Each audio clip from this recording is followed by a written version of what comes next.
Hey, how's it going, everyone? Nathan here from mastersofmusic.com. So I picked up the Boss IR2 pedal a while back. The manual doesn't really explain much about installing third-party IRs or how the IR system really works. So I wanted to do a quick video demoing how all that stuff works. So here we are. First off, it includes Celestion IRs by default. These are the included IRs. Each amplifier type has a specific IR attached to it, as you can see here on the right. So you can see exactly what IRs you're getting from Celestion. So if you wanted to install third-party IRs, the first thing you would have to do is go to the Boss website, download the driver and the IR loader software for the IR2, install that on your computer.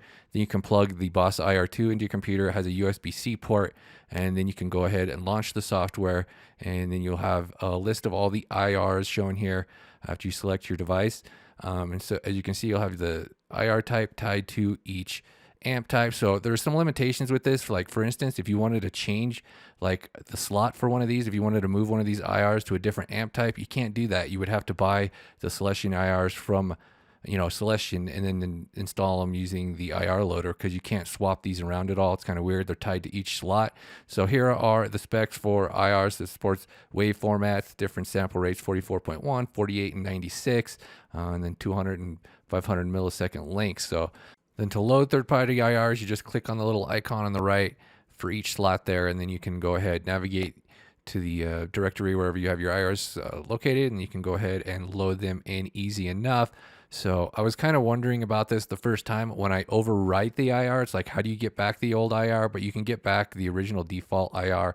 I'll show it here in a second in the system. So it just loads right up.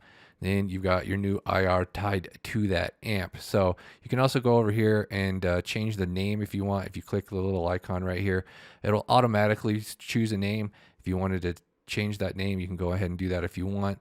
So that's how you load third-party IRs. Pretty easy. Then if you wanted to reset to the original IR, just go up to the menu option right here and then go to slot reset. So each slot is labeled here, then you just choose whichever slot you wanted to reset to the default. So that's how you get back to the original Celestion IR that it shipped with. So that's basically how the IR system works. You have 11 slots. There are 11 amp types.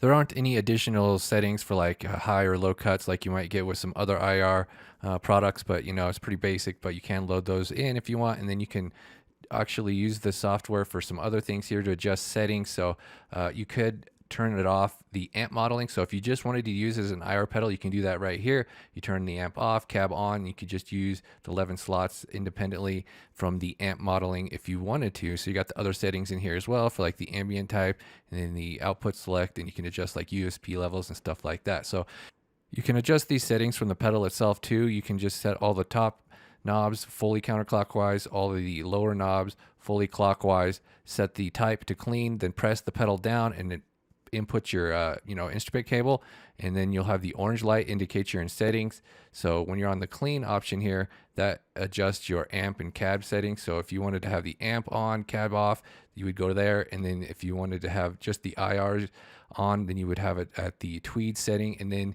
once you press the pedal again, it will lock in that setting. So you could just use it as an IR pedal that way if you wanted to. Another thing you can do with that IR loader software is you can create backups. So if you just go back into the menu option here and you go to the all data backup, you can create a backup. So say you loaded in a bunch of IRs, you could create a backup and it will have all those IRs saved in the backup. So you could do different things that way. So that's basically how IRs work with the IR2 pedal. You got 11 slots, so not a lot of options. You can't move around the factory IRs, but you can load in third-party IRs. You could just use it as an IR pedal if you want. You could use an amp and IR. So you got some different options. I wanted to test it out with my real amp. So I got my real amp set up with a reactive load here. So then I have the line out going to the reactive load, and you can just use it as an IR pedal. I have the amp modeling turned off. You just switch different IRs by going to the different settings here. So, you got some different use cases with the pedal.